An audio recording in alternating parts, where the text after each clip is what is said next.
as we enter into this new, there are things you must understand. Look at this. Let me tell you, it is not the natural that governs the earth. Beyond the natural, there are principles that govern the earth. It is called a spiritual principle. Many of you may understand it somehow, but let me tell you, it is true.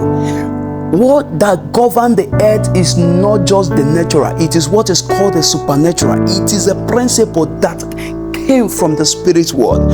What men do is acting. What men do is coming into the volume. What men do is implementing and responding to what has been licensed. Let me tell you, as we enter in January, what men call January is totally different from what God called it.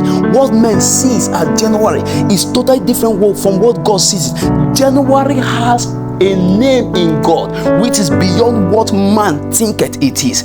There are principles God have licensed to work out in January.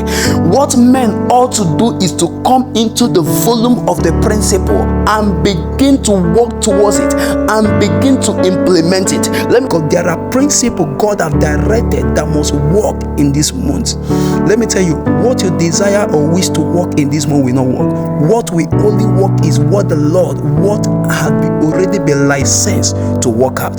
That is why you must understand the terms. You must understand the principle the Lord has programmed to work out in this very month, because every month has its own principle, has its own purpose and assignment to fulfill on earth.